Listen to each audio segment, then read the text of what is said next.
जय हिंद दोस्तों। आज के लाइव क्लास में आप सभी का बहुत बहुत हार्दिक अभिनंदन एवं जोहार। पिछले क्लास में हमने पदार्थ के तीनों अवस्था के बारे में बतलाया था। उसी से संबंधित आज का क्लास तापमान के परिवर्तन का प्रभाव क्या पड़ता है, उसी के बारे में जानकारी हम आप सबों के बीच साझा करेंगे। तो जल्द से जल्द आप सभी जुड़ जाइए और आज के क्लास को एंजॉय कीजिए। और हमें विश्वास है कि आप सभी लाइव क्लास को बहुत रुचि लेते हुए पढ़ते होंगे। तो चलिए बिना देर किए हुए हम जानते हैं कि इन तीनों अवस्था में पदार्थ पर तापमान का क्या क्या प्रभाव है और इन तीनों अवस्था में तापमान के प्रभाव पड़ने पर क्या क्या परिवर्तन होते हैं, इसके बारे में समस्त जानकारियाँ हम हासिल करेंगे। तो चलिए बिना देर किए शुरू करते हैं। सबसे पहला बिंदु मेरा है तापमान परिवर्तन का प्रभाव ऑन टेम्परेचर इफेक्ट। क्या इफेक्ट करता है, चेंज क्या करता है। चलिए पहला पॉइंट हम देखते हैं। पहला पॉइंट हमारा है ठोस के तापमान को बढ़ाने पर उसके कणों की गतिज ऊर्जा बढ़ जाती है। अर्थात ठोस के तापमान को हम यदि बढ़ाते हैं तो ठोस के कण जो होते हैं उनके गतिज ऊर्जा क्या होते हैं, गतिज ऊर्जा बढ़ जाती है। क्या बढ़ती है, उनकी गतिज ऊर्जा जो है बढ़ जाती है। किसका, ठोस के कणों का गतिज ऊर्जा बढ़ जाती है, जिस कारण दूसरा पॉइंट और एक अवस्था ऐसी आती है जब ठोस पिघलकर द्रव अवस्था में बदल जाता है। क्या आती है, देखिए जब उस पे हम टेम्परेचर ज्यादा देते हैं तो क्या होता है, एक अवस्था ऐसी आती है, किसका, ठोस का, ऐसी अवस्था आती है जब ठोस पिघलकर द्रव अवस्था में बदल जाती है। ठोस पिघलकर किस अवस्था में बदल जाती है, द्रव अवस्था में बदल जाती है। ठीक है, अगला पॉइंट हम देखते हैं। जिस न्यूनतम तापमान पर ठोस पिघलकर द्रव बन जाता है वह इसका गलनांक कहलाता है। यानी जिस न्यूनतम तापमान पर ठोस जो है परिवर्तन होकर द्रव अवस्था में बदल जाए वह उसका क्या कहलाता है, गलनांक कहलाता है। क्या कहलाता है भाई, गलनांक कहलाता है। ठीक है, समझ गए बिल्कुल अच्छा तरह से। अगला पॉइंट हम देखते हैं। और जब हम द्रवों को ऊष्मीय ऊर्जा देते हैं, किसको भाई, द्रवों को। अब तो आप देख लिए कि ठोस से द्रव का हो गया परिवर्तन, हो गया ठोस से द्रव में।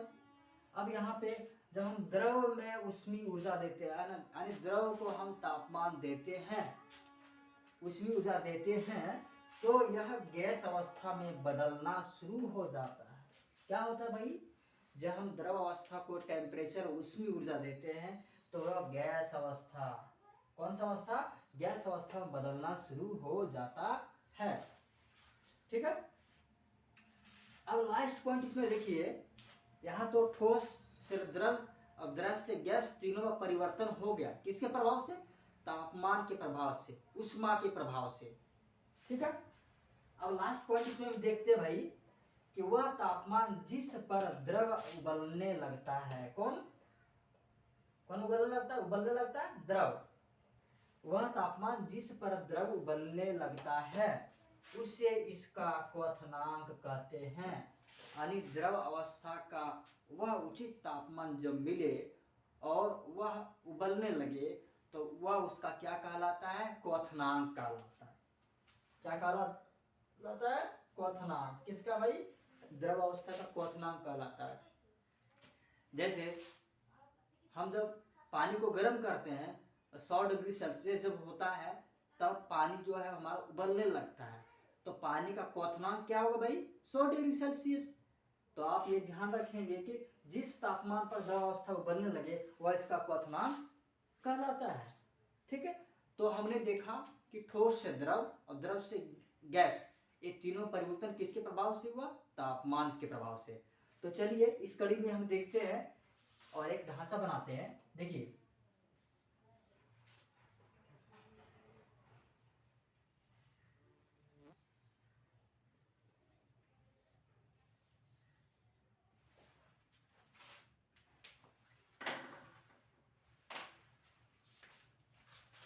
पहला क्या हमने पढ़ा था भाई?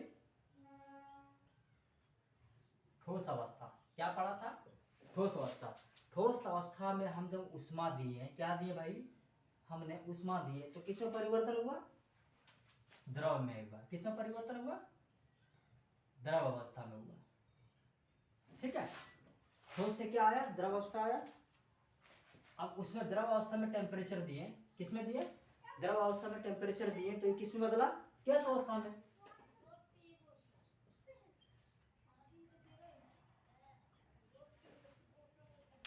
ठोस अवस्था, टेम्परेचर दिए, द्रव अवस्था, इस पे द्रव अवस्था, द्रव में हम टेम्परेचर डाले, टेम्परेचर उचित टेम्परेचर दिए तो किसमें बदल गया? गैस अवस्था। यानी ठोस से द्रव, द्रव से गैस। तो हम पूरी आशा और उम्मीद करते हैं कि आज की पूरे कॉन्सेप्ट को आप बिल्कुल तरह से बिना बेझिझक कोई डाउट के आप सभी समझ गए होंगे। तो इसी कड़ी में हम आगे बढ़ते हुए अगली क्लास में हम दाब परिवर्तन का प्रभाव, यानी तीनों अवस्थाओं का दाब परिवर्तन का प्रभाव क्या पड़ता है ठोस, द्रव और गैस पर, उसी के बारे में हम चर्चा करेंगे। तो आज के लिए इतना ही। जय हिंद, जय भारत, धन्यवाद।